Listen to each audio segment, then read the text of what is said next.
Hello, everyone. Welcome back to the Simple English podcast, where we make learning fun and easy. I'm Lisa, your host.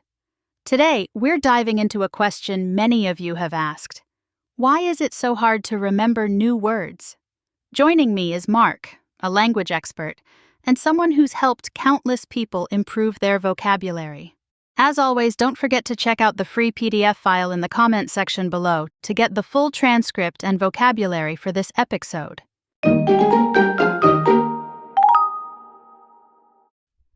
Welcome, Mark. Thanks, Lisa. I'm thrilled to be here and excited to discuss this common challenge. Trust me, you're not alone if you've struggled to recall words you just learned. Absolutely. I've had moments where I learn a word, feel proud, and then, poof, it's gone the next day. Can anyone else relate? If you've experienced this, stay tuned because Mark is here to help us understand why this happens and how we can fix it. That's right. We'll break it down step by step, so by the end of this episode, you'll have practical tips to make those words stick. Let's get started. So, Mark, let's start with the big question. Why is it so hard to remember new words? Great question, Lisa. There are several reasons. One major reason is that our brains need repetition to create strong connections.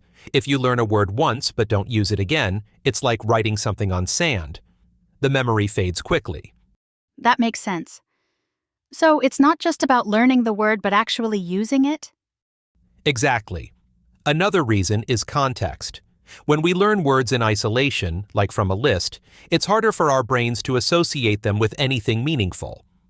But when you learn a word in a sentence or a story, it's easier to remember. Oh, that reminds me of my friend who's learning Spanish. She tried memorizing a list of 50 words in one day. She told me she forgot most of them by the next week. That's a perfect example. It's better to focus on a few words and use them in real-life situations. For instance, if you learn the word umbrella, try saying, "I need an umbrella because it's raining," instead of just repeating the word on its own. Got it. So, Mark, how can people make learning new words more effective? One tip is to connect the word to something personal. For example, if you're learning the word explore, think about a time you explored a new place. This makes the word meaningful and memorable. That's brilliant. Any other strategies? Yes. Another is using visualization. Let's say you're learning the word bridge. Close your eyes and picture a bridge you've seen before. Adding a mental image helps the brain store the word better. Visualization. I like that. What about people who are too busy to sit and study? Great point. For busy people, try learning during your daily routine. For example, label objects around your house with sticky notes. Write fridge on your refrigerator or door on your door. This way, you're exposed to the words without extra effort. That's so practical. I'm sure our listeners are already thinking about where to stick those notes. And one more thing, don't forget to review regularly.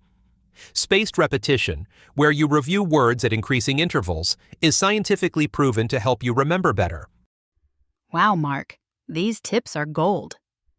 Now, what about emotions? Do they play a role in remembering words? Absolutely. Emotions are powerful. If you associate a word with a funny or emotional moment, you're more likely to remember it. For example, if you learned the word laughter during a hilarious movie scene, it'll stick better. That's true. I still remember the word fiasco because I learned it during a family dinner that turned into a complete disaster. See? Emotional connections work wonders. What about the influence of native language? Does it affect how we learn new words in another language? Absolutely, Lisa. Your native language can either help or hinder you. For example, if a word in your target language is similar to a word in your native language, it's easier to remember. But if the grammar or pronunciation is very different, it can create confusion. That explains why I struggle with French pronunciation. The sounds feel so different from English. Exactly. That's why practicing the sounds of the new language is important. Listening to native speakers or repeating words aloud can help bridge the gap. What about learning styles? Some people say they're visual learners, while others are auditory or kinesthetic. Does that matter? It does. For visual learners, flashcards or diagrams work well. Auditory learners can benefit from listening to podcasts or repeating words aloud. Kinesthetic learners might remember words better if they write them down or use gestures while saying them. That's a great tip. So everyone should adapt their methods to what works best for them? Exactly. There's no one-size-fits-all approach. Experiment with different techniques until you find what clicks for you. This is all so helpful, Mark. Any final advice for our listeners? Yes, Lisa. Be patient with yourself. Language learning is a marathon, not a sprint. Celebrate small victories and keep going. The more you practice, the easier it gets. Now, Mark, before we wrap up, let's share a fun fact about learning new words. Did you know that the average adult knows between 20,000 and 35,000 words in their native language? That's incredible, Lisa. And here's something even more fascinating.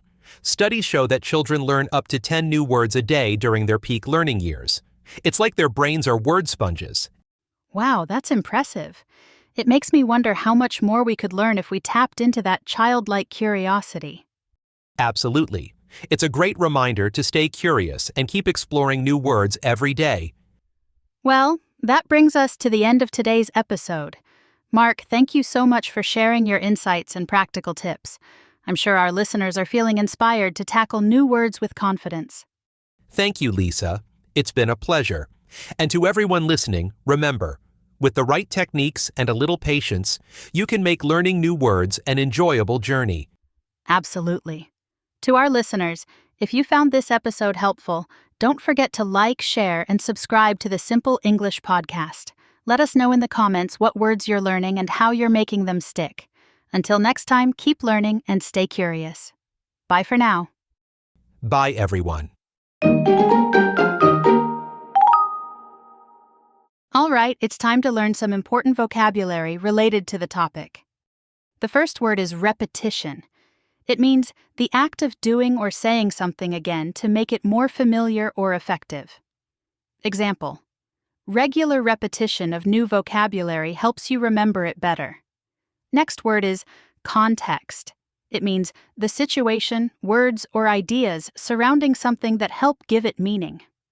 Example: learning words in context, like in sentences or stories, makes them easier to recall. Next word is visualization. It means the process of forming mental images to understand or remember something better.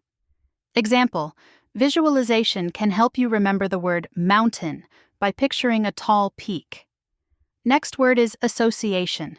It means a mental connection between ideas, feelings, or concepts.